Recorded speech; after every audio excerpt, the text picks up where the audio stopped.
आशुतोष गोवारिकर के निर्देशन में बनी फिल्म लगान को आज 20 साल पूरे हो चुके हैं।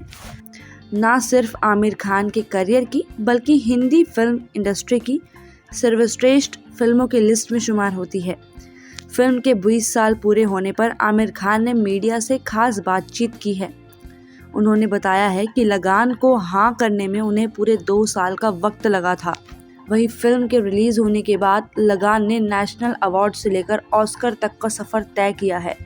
लेकिन इस कहानी का जन्म कैसे हुआ, फिल्म की शुरुआत कैसे हुई, इस पर अभिनेता ने दिलचस्प किस्सा शेयर किया है।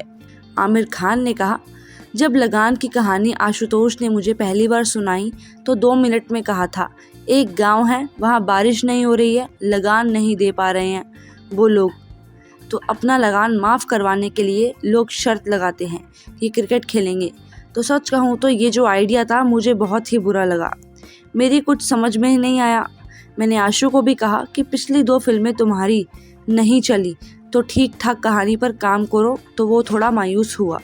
फिर वो 3 महीना गायब हो गया।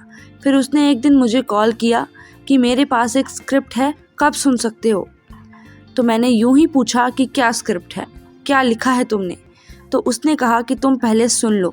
फिर मुझे डाउट आया तो मैंने कहा कि यार ये वही क्रिकेट वाली कहानी तो नहीं है जो तुमने सुनाई थी। मैंने उससे कहा कि मैं 3 घंटा बर्बाद नहीं करने वाला, लेकिन उसने कहा मैंने लिख ली है, एक बार सुन ले बस।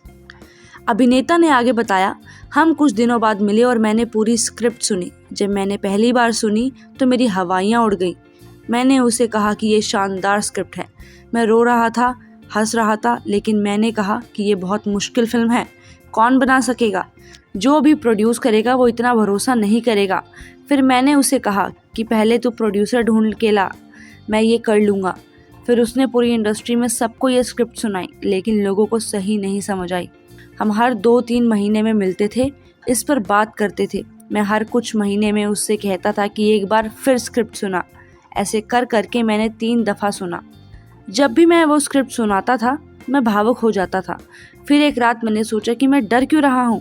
जब हम लोग गुरुदत्त के बारे में बात करते हैं, शांताराम के बारे में बात करते हैं, आसिफ, महबूब खान, बिमल रॉय, क्या वो मेरी जगह होते तो डरते क्या। मैंने खुद से पूछा कि तुम उनकी तरह बनना चाहते हो तो हिम्मत भी दिखाओ।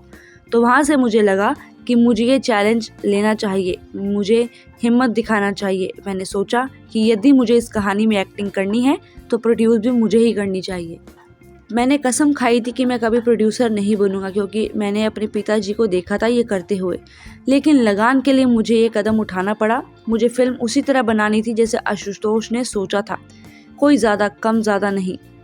फिर चौथी दफ़ा मैंने आशु को कहा कि एक बार मुझे स्क्रिप्ट और सुना दो, और इस बारे में मेरे अम्मी, अब्बा, जान और रीना भी थे। ये पहली बार था जब वो किसी नरेशन में मेरे साथ थे।